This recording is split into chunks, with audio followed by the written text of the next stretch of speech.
Dear students, जैसे कि हमने पिछले अपने वीडियो में बात की थी कि जो अमेरिका है उसने इराक के ऊपर पूरी तरह से अटैक किया था और इस अटैक को नाम दिया गया था ऑपरेशन डेजर्ट स्टॉर्म।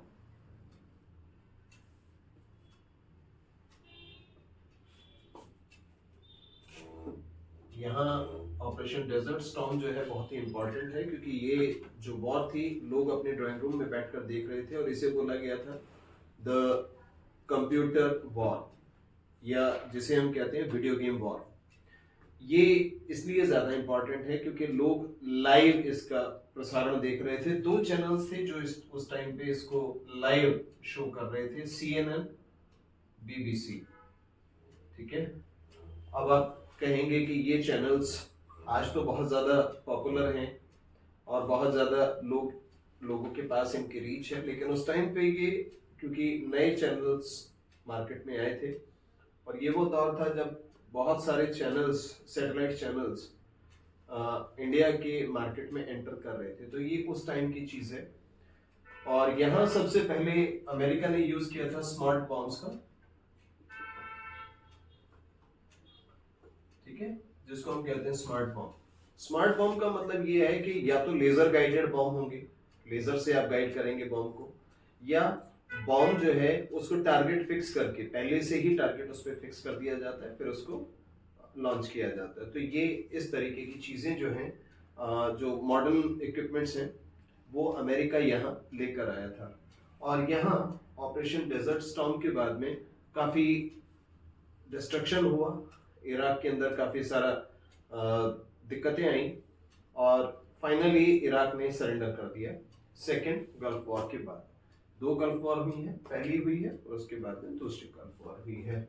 इसके बाद आता है एक और इम्पोर्टेंट इवेंट जिसे कहते हैं 9/11 का इवेंट। 9/11 का इवेंट जो है वो कहीं ना कहीं इस इराक के इंसिडेंट से जुड़ता है। यहाँ एक आतंकवादी संगठन है जिसका नाम है अल कायदा। ये अल कायदा जो है बहुत ही इंपॉर्टेंट आतंकवादी संगठन है जिसके हेड हैं ओसामा बिन लादेन।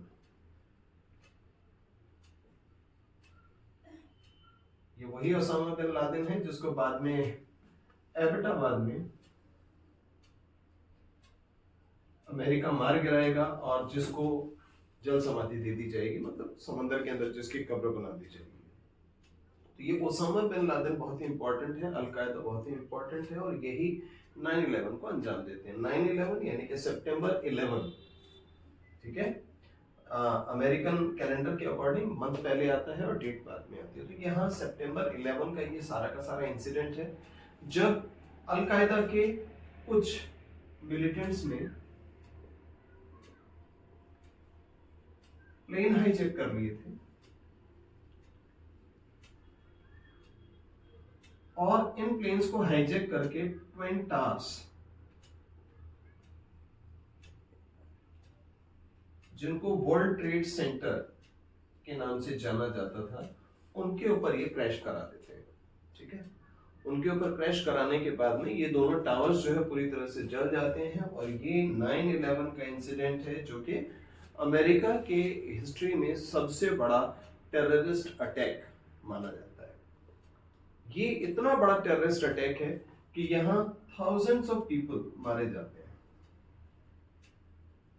और ग्राउंड जीरो जिसका यहाँ जिक्र किया जाता है, वहां जब आप जाएंगे तो वहां पे एक मेमोरियल बनाया हुआ है जहाँ पे वहां जितने भी लोग मारे गए थे, इन अदर वर्ड्स हम कहें कि शहीद हो गए थे, क्योंकि ऐसे किसी भी इंसिडेंट में मारे गए लोगों को हम शहीद बोलते हैं, मार्टर्स बोलते हैं। तो यहाँ ग्राउंड जीरो पे आप देखेंगे तो बहुत बड़ा एक मेमोरियल बनाया हुआ है जिसमें उन लोगों के सभी के नाम हैं जिन्होंने अपनी जान यहाँ पर दे दी थी। और यहाँ अल कायदा के जितने भी मिलिटेंट्स थे, उन मिलिटेंट्स ने मिलकर इस घटना को अंजाम दिया था। बाद में FBI और CIA, central intelligence of America, जिसकी हम बात कर रहे हैं, FBI federal bureau of investigation, इन सब एजेंसीज ने, अमेरिका की ये जितनी भी एजेंसीज हैं, इन्होंने मिलकर एक जॉइंट ऑपरेशन चलाया और दुनिया भर से अल कायदा से जुड़े मिलिटेंट्स को चुन चुन के पकड़ लिया। क्या किया? कैप्चर कर लिया, चुन चुन के कैप्चर किया। इस बीच में आपको बताते चले कि FBI और CIA को ये जानकारी मिली कि इनका जो हेड है ओसामा बिन लादेन, वो अफगानिस्तान में छुपा हुआ बैठा है।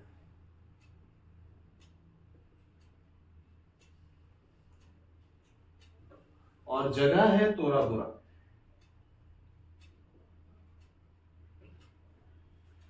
तोरा बोरा के पहाड़ियों में उस अफगानिस्तान के अंदर ओसामा बिन लादेन छुपा बैठा था। पूरी दुनिया भर से धरपकड़ हो रही थी सारे मिलिटेंट्स की, सारे मिलिटेंट्स को पकड़ा जा रहा था, सारे मिलिटेंट्स को एक जगह पर लाया गया। और पैसिफिक में एक फोर्ट्रेस प्रिजन है अमेरिका का जिसका नाम है ग्वांतानामो बे। ग्वांतानामो बे, राइट?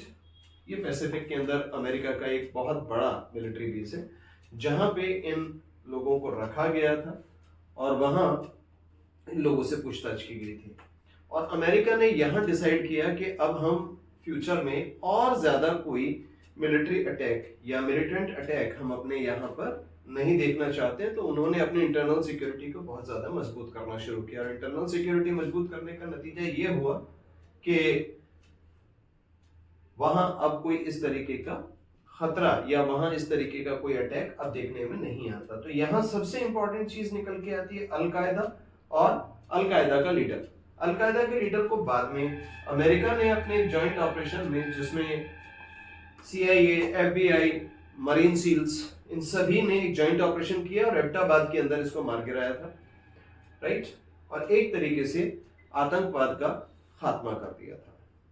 ठीक है, यहां तक आपकी समझ में आ जानी चाहिए। इस बीच में मामला आता है अफगानिस्तान का। अफगानिस्तान जो है बहुत ही स्ट्रेंज एक केस है। सबसे स्ट्रेंज केस जो है वो अफगानिस्तान का है। अफगानिस्तान को अगर आप देखें तो शुरू से ही इसको ग्रेवयार्ड ऑफ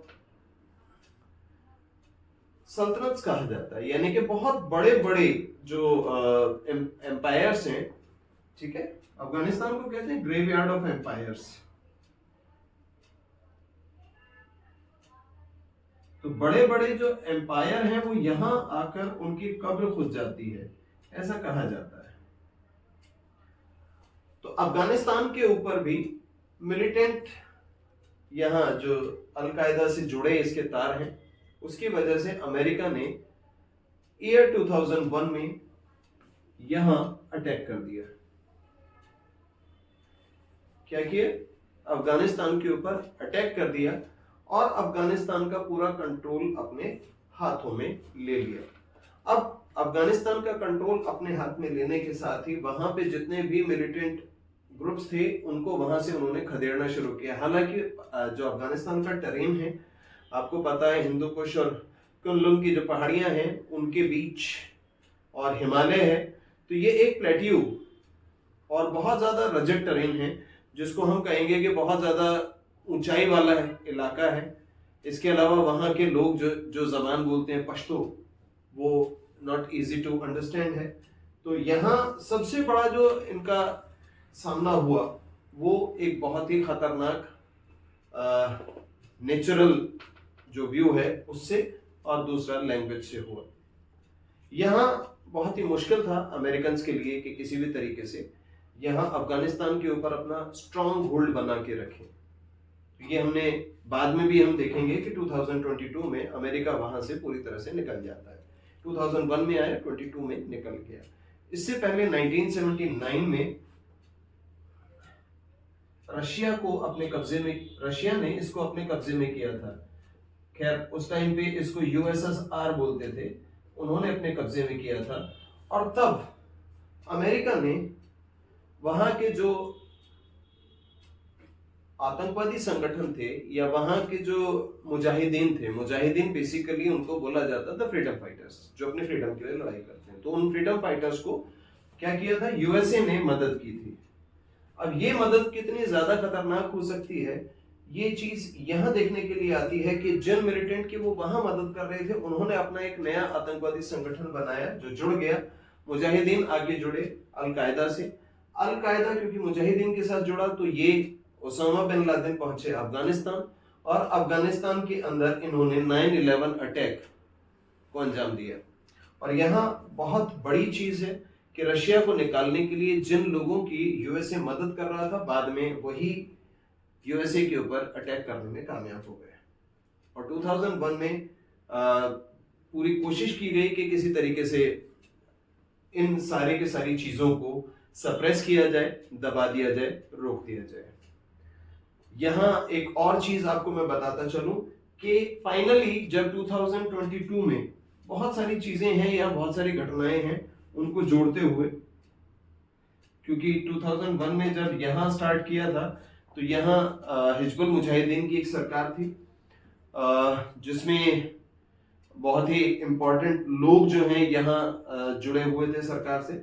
और यहाँ जो जितने भी मिलिटेंट्स थे, वो मिलिटेंट्स क्योंकि मूर्ति पूजा में यकीन नहीं करते, तो बामियान और दूसरी जगह से जहां जहां पे भी बुद्धिस्ट साइट्स थी, जहां पे भी बुद्धा की बड़ी बड़ी मूर्तियां बनी हुई थी, उन सबको डिस्ट्रॉय कर दिया गया था। तो आज बामियान की जो बुद्धा की जो 80 फुट ऊंची जिस पहाड़ी के अंदर काट के मूर्ति की हम बात करते हैं, तो वो सिर्फ पेपर्स में है, फोटोग्राफ्स में है, एक्चुअल में वहां पे नहीं है। तो बहुत सारी ऐसी चीजों को वहां से नष्ट कर दिया गया जिसकी ऐतिहासिक धरोहर थी। क्योंकि जो ऑर्थोडॉक्स मुस्लिम मानने वाले थे, ये जितने भी मुजाहिदीन या जिनको बोला जाए ये ओसामा बिन लादेन का जो आतंकवादी संगठन है, वो सारे लोग क्या करते थे, वो मूर्ति पूजा के खिलाफ थे और ऑर्थोडॉक्स मुस्लिम जो धर्म था उसको वो आगे बढ़ाना चाहते थे, राइट।